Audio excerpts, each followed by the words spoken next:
وقال النبی صلی اللہ علیہ وسلم رلاتی ہے تیری حالت مسلمان مجھ کو، رلاتی ہے تیری حالت مسلمان مجھ کو، کیا عبرت خیز ہے تیرا فسانہ سب فسانوں میں۔ برادران ملت اور حاضرین مجلس، آج آپ ریڈیو اور ٹیلی ویژن میں سنتے ہیں کہ فلاں جگہ دہشت گردی ہو رہی ہے، فلاں جگہ دہشت گردی پھیلانے کی کوشش کی جا رہی ہے۔ آج دہشت گردوں نے اتنے لوگوں کو موت کی گھاٹ اتار دیا، اتنے لوگوں کی جان ضائع ہو گئے، اتنے املاک برباد ہو گئے، اور ان سارے جرائم کا مجرم اسلام اور اسلام کے نام لیواؤں کو قرار دیا جا رہا ہے۔ میں اس مختصر وقت میں آپ کو بتانا چاہتا ہوں کہ دہشت گرد کون ہے، پوری دنیا میں دہشت گردی پھیلانے والے کون ہیں، دنیا کے امن و امان اور چین و سکون کو پینے والے کون ہیں، روئے زمین کے باشندوں کی نیند کس نے حرام کی؟ کیا اس کے منظم واقعات اسلام اور اسلام کے نام لیواؤں ہیں؟ یاد رہے پرواہ کسی کی سوچی سمجھی سازش نہیں ہے دوستو، اور اسلام کے پروانوں اور اسلامی تاریخ کے مطالعہ کرنے والے جانتے ہیں کہ اسلام نے ہمیشہ امن و شانتی کی دعوت دی ہے، صلح و آشتی کی دعوت دی ہے، آپسی محبت و الفت کی دعوت دی ہے، اخوت و بھائی چارگی کی دعوت دی ہے، میل ملاپ اور خیر سگالی کی دعوت دی ہے، نصیحت و خیر خواہی کی دعوت دی ہے، ظلم و زیادتی سے روکا ہے اور فتنہ و فساد سے روکا ہے، حق تلفی اور حق ماننے سے روکا ہے۔ اسلام کی عدل و انصاف دعوت امن و شانتی کا اندازہ لگانے کے لیے ضروری ہے۔ قبل اسلام کے حالات سے واقف ہو کے اسلام سے پہلے دنیا کیسے کیسے حالات سے گزاری ہے دوستو، چھوٹی صدی عیسوی میں دنیا بڑی اضطرابی اور بے قراری کی حالت میں اپنے لمحات گزارا کر رہی تھی، ہر طرف فتنہ و فساد پھیلا ہوا تھا، دوسروں پر ظلم و زیادتی کرنے کو اپنی بڑائی کی دلیل سمجھی جاتی تھی، دوسروں کے حقوق کو دبا کر ایک قابل فخر کارنامہ سمجھا جاتا تھا، غریب نادار اور مغرور لوگ ان کو معاف تک نہیں چاہتا، شیر اور بچے کو دیوار پر زور سے مارا جاتا جس سے بچے کا بھیجا نکل کر باہر آ جاتا، کیسر و کسرا کی تاریخ کسے معلوم نہیں، روم و ایران کی ویرانی کسے یاد نہیں، بخت نصر کے قتل عام سے کون واقف نہیں،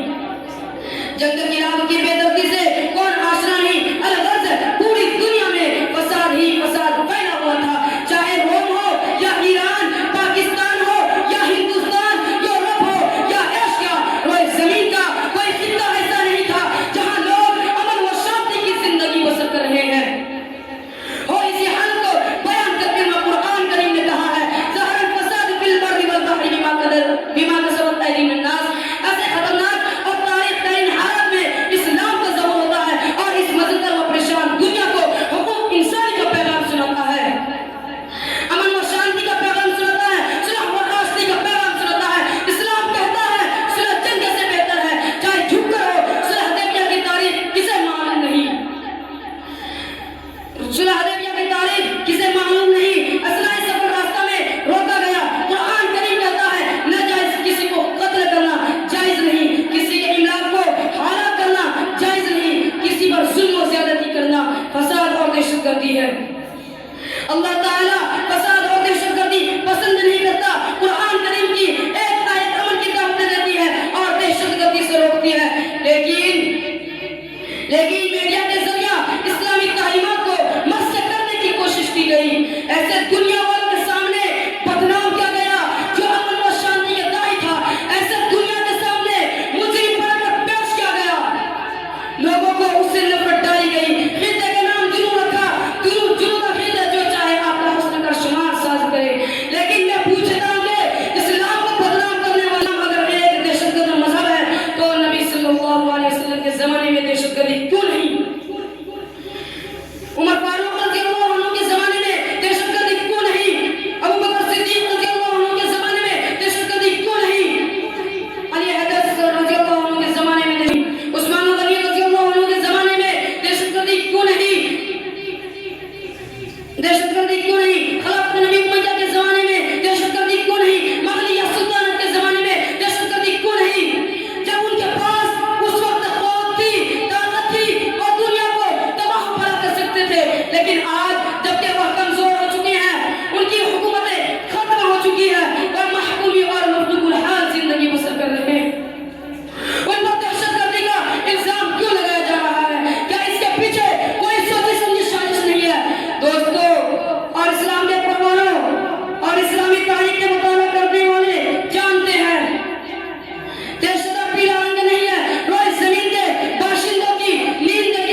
صحیح سمجھے